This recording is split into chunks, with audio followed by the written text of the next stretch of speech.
കഴിഞ്ഞ ആഴ്ച ഞങ്ങൾ കാഞ്ഞിരപ്പുഴയ്ക്ക് പോയിട്ടുണ്ടായിരുന്നു കേട്ടോ. ഞങ്ങൾ വെക്കേഷനായിട്ട് ശ്രീകുട്ടീനെ കൊണ്ട് എവിടേക്കും ഞങ്ങൾ പോയിട്ടുണ്ടായിരുന്നില്ല. അതിൻ്റെ മെയിൻ റീസൺ എന്താ വെച്ചാൽ കുഞ്ഞുവാവയ്ക്ക് എന്താണ് ഭക്ഷണം കൊടുക്കുക എന്നുള്ളതായിരുന്നു കേട്ടോ എൻ്റെ ടെൻഷൻ. അത് കാരണം എവിടേക്കെങ്കിലും കുറച്ച് ദൂരത്തേക്ക് പോവുകയാണെങ്കിൽ രാവിലെ പോയാൽ വൈകുന്നേരമല്ലേ വരാൻ പറ്റുക. അപ്പോൾ അവൾക്ക് നമുക്ക് ബ്രസ്റ്റ് ഫീഡ് മാത്രം ചെയ്തിട്ട് നിൽക്കാൻ പറ്റില്ല. പിന്നെ ഇപ്പോൾ നമ്മൾ കഴിക്കുന്ന ഫുഡൊന്നും അവൾ കഴിക്കാൻ തുടങ്ങിയിട്ടുമില്ല. അപ്പോൾ ഞങ്ങൾ കാഞ്ഞിരപ്പുഴയ്ക്ക് പോകാമെന്ന് വിചാരിച്ചിട്ട് ഉച്ചയ്ക്ക് ശേഷം കഴിച്ചിട്ടാണ് ഇറങ്ങിയിട്ടുണ്ടായിരുന്നത്. നല്ല മഴ ഇടിയും മഴയും വരുന്നുണ്ടായിരുന്നു കേട്ടോ. പക്ഷേ മഴ പെയ്യില്ല എന്നുള്ള ഒരു ധൈര്യത്തിൽ അങ്ങോട്ട് ഇറങ്ങിയതാണ്. ഇനി എന്തായാലും വെക്കേഷൻ കഴിയാറായല്ലോ. അപ്പോൾ ഞങ്ങളങ്ങനെ അവിടെ എത്തി, മണ്ണാർക്കാട് എത്തി. മണ്ണാർക്കാട്ടിൽ നിന്ന് ബസ് കയറിയിട്ട് ഇവിടെ എത്തി കേട്ടോ.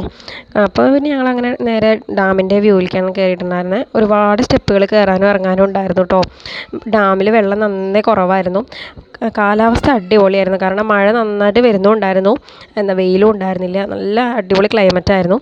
അപ്പോൾ കണ്ടോ, ഒരുപാട് സ്റ്റെപ്പ് ഇറങ്ങാനൊക്കെ ഉള്ളത് കൊണ്ട് അമ്മമ്മയ്ക്ക് നല്ല ബുദ്ധിമുട്ടായിരുന്നു കേട്ടോ, പാവം. പിന്നെ ശ്രീകുട്ടിക്ക് പിന്നെ അവിടെ പാർക്ക് കണ്ടപ്പോൾ അവൾ അവിടെ സെറ്റായി, അടിപൊളി. അവൾക്ക് അവിടുന്ന് പോരണമെന്നേ ഉണ്ടായിരുന്നില്ല. അപ്പോൾ അങ്ങനെ ഞങ്ങൾ പിന്നെ അതിനൊക്കെ പോയി കുറച്ച് നേരം അവിടേക്ക് ഇരുന്നു. പിന്നെ ചായയൊക്കെ കുടിച്ചു. പിന്നെ അപ്പോഴേക്ക് സമയമായിരുന്നു കേട്ടോ, 5:30-5:45 ആയിട്ടുണ്ടായിരുന്നു. അപ്പോൾ അങ്ങനെ ഞങ്ങൾ അവിടെ നിന്ന് തിരിച്ച് ബസ്സിൽ കയറി. പിന്നെ അങ്ങനെ മണ്ണാർക്കാടെത്തി കുറച്ച് ബേക്കറി സാധനങ്ങളൊക്കെ വാങ്ങിയിട്ട് തിരിച്ച് വീട്ടിലെത്തി.